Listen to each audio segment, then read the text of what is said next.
Halo Sobat Belajar, Assalamualaikum warahmatullahi wabarakatuh.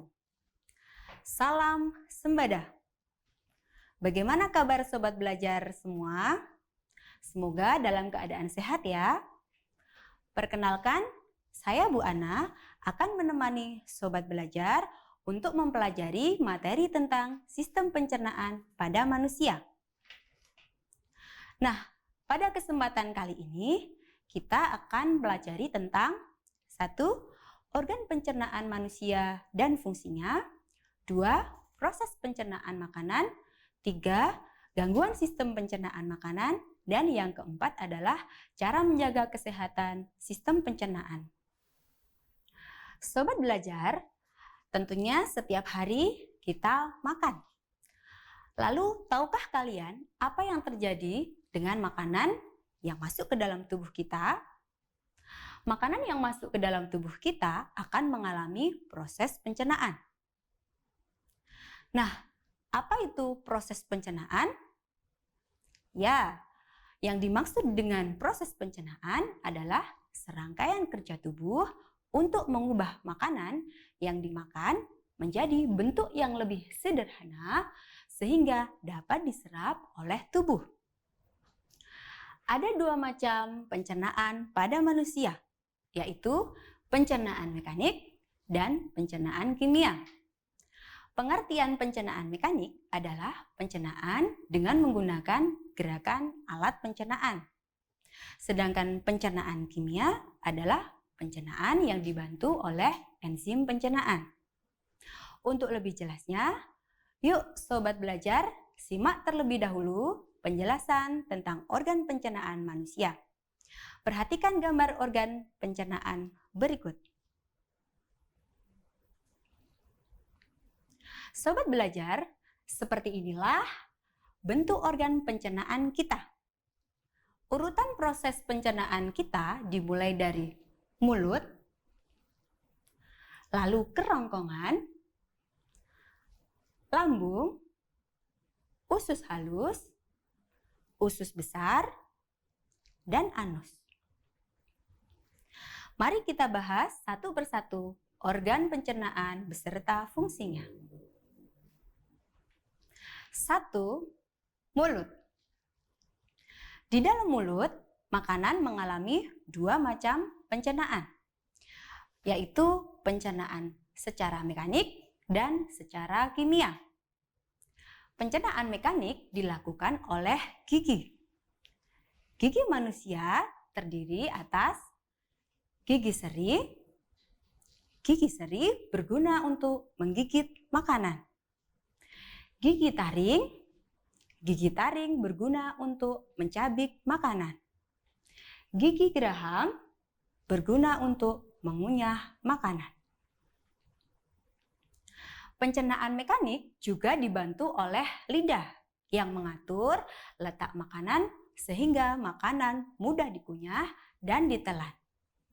Selain pencernaan mekanik, makanan mengalami pencernaan kimia. Di dalam rongga mulut terdapat kelenjar ludah yang menghasilkan air ludah dan enzim petialin.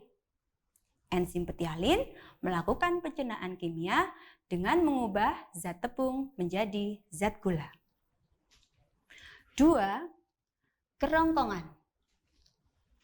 Sobat Belajar, makanan yang ditelan dari mulut masuk melalui kerongkongan. Pada kerongkongan terdapat katup epiglotis yang mencegah makanan dan minuman masuk ke dalam trakea agar kita tidak tersedak. Pada dinding kerongkongan terjadi gerak peristaltik, yaitu gerakan meremas-remas yang menyebabkan makanan terdorong masuk ke lambung. 3. Lambung. Makanan berada di dalam lambung kurang lebih selama 6 jam. Di dalam lambung, makanan yang kurang halus akan kembali dihaluskan oleh lambung dengan gerakan peristaltik. Di dalam lambung juga terjadi pencernaan kimia yang dilakukan oleh 3 enzim, yaitu 1. Asam klorida atau HCl yang berfungsi untuk mengasamkan makanan dan membunuh kuman yang masuk bersama makanan. Yang kedua, pepsin yang berfungsi mengubah protein menjadi pepton.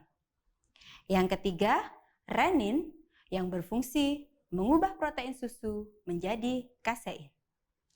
Melalui gerakan peristaltik, makanan yang sudah dicerna oleh lambung akan didorong masuk ke dalam usus halus. 4. Usus halus. Usus halus merupakan organ pencernaan terpanjang dengan panjang 670 cm sampai dengan 760 cm. Penyerapan nutrisi paling banyak terjadi pada saluran pencernaan ini. Usus halus terdiri atas 3 bagian. Yang pertama, usus 12 jari. Di sini terjadi pencernaan makanan secara kimiawi.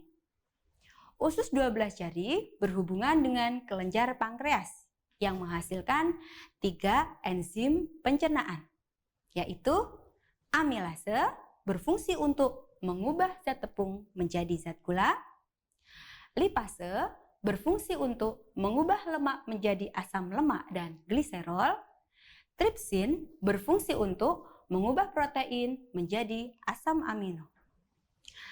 Bagian usus halus yang kedua adalah usus kosong. Permukaan usus kosong terdapat jonjot-jonjot usus yang disebut villi. Fungsi utama villi adalah memperluas permukaan usus untuk menyerap sari-sari makanan yang selanjutnya diedarkan ke seluruh tubuh melalui aliran darah. Dan bagian usus halus yang ketiga adalah usus penyerapan. Sari-sari makanan yang belum maksimal terserap oleh usus kosong kembali diserap oleh usus penyerapan. Usus penyerapan juga menyerap vitamin B12 dan garam-garam empedu. 5. Usus besar.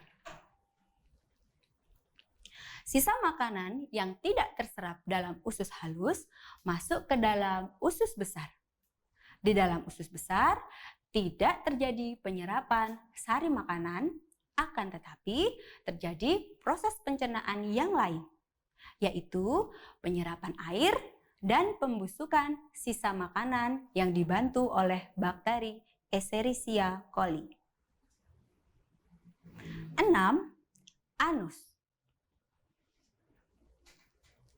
Nah, sobat belajar, organ pencernaan yang terakhir adalah anus. Anus merupakan saluran pembuangan sisa makanan. Tapi perlu dipahami bahwa sisa makanan yang sudah membusuk terkumpul pada rektum sebelum dibuang melalui anus. Sobat belajar, tahukah kalian selain organ pencernaan yang sudah disebutkan tadi, masih ada organ tubuh lain yang berperan penting dalam rangkaian proses pencernaan pada manusia. Di antaranya, 1. Hati.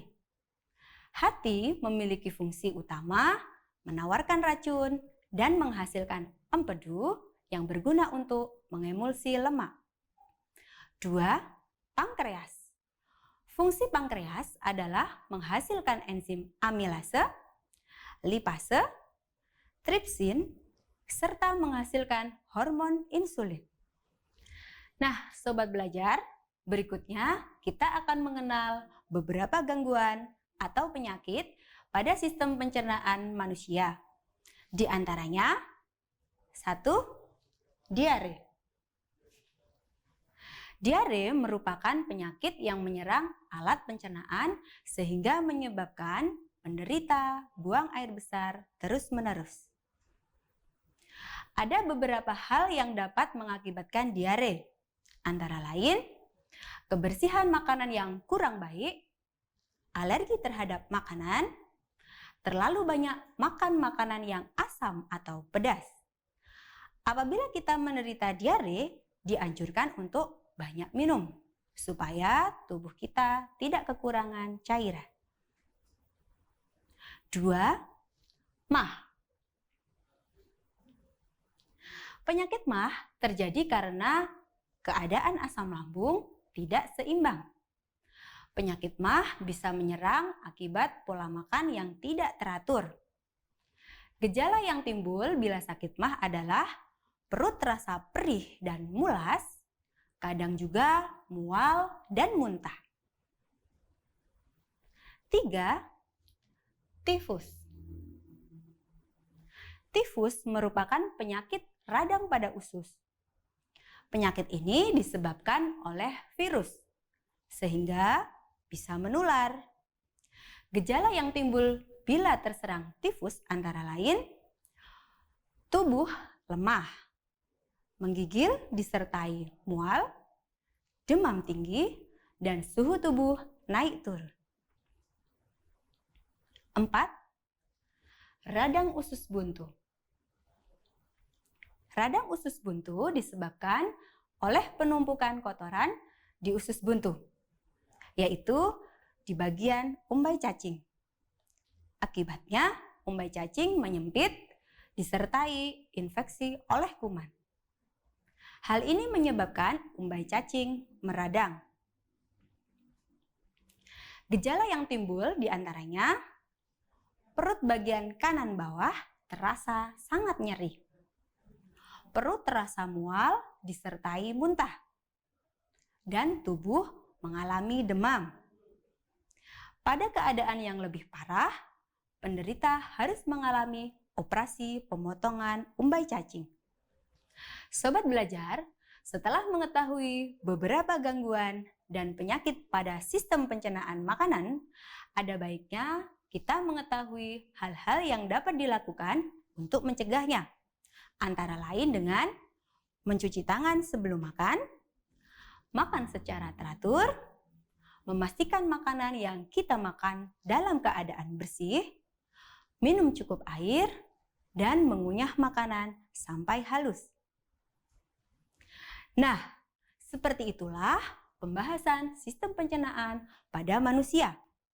Semoga sobat belajar dapat memahami dengan mudah. Sobat belajar, sampai di sini dulu. Lain waktu kita berjumpa kembali.